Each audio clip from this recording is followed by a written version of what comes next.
अस्सलाम वालेकुम जी सारे दोस्तों का की हाल है। मैं उम्मीद करता वहाँ ठीक होवो दे खैर खरीत नाल होवो दे। सुबह सुबह का माशाल्लाह टाइम है। साडा रोड ते बनना कोई नहीं क्योंकि इंदे उंजी साईं खसम मर गए हैं रोड वाले जिन्हें बनाना सी ये तो कोई नहीं बनना।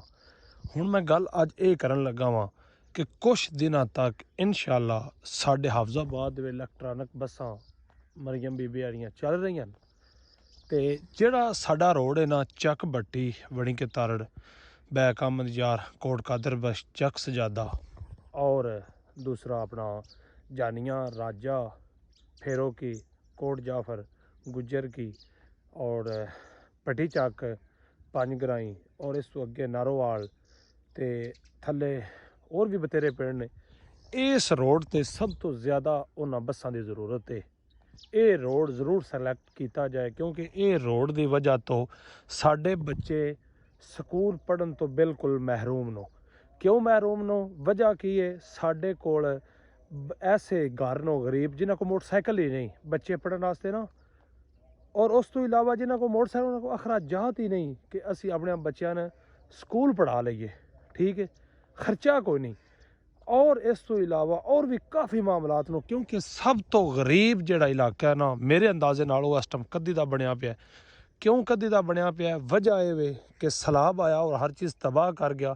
हुण माशाल्लाह गंदम तुसीं वेखो माशाल्लाह बड़ी सोहनी है, लेकिन साडी मरियम नवाज साहब अगे, सैर अफजल तारड़ साहब अगे, मियाँ शाहिद हुसैन भट्टी साहब अगे ये अपील है खुदा वास्ते साडे रोड ते जरूर बसां चलाउण क्योंकि साडे इलाके दे विच साडे हर एक बंदे का फायदा हो सके। क्योंकि जेडे बच्चे ट्यूशन जाते हैं वो ट्यूशन चले जान और जेडे बच्चे पढ़ते हैं स्कूल वो पढ़न और पढ़ सकन।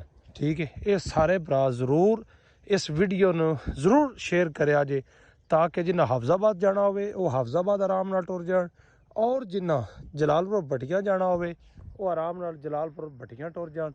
रोड तो साडा अगे को नहीं बनना सारे ही और सामना पिंड धुंध विच, लेकिन रोड साडा नहीं बनना। खुदा वास्ते बसां ते सन जरूर दिया जाए। बड़ी जल्दी बसां चल रही हैं, बसां बहुत जल्दी चल रही हैं इलैक्ट्रॉनिक बसां और सावियां बसां। ते अगर मेरी वीडियो अच्छी लगे इन जरूर शेयर करना है।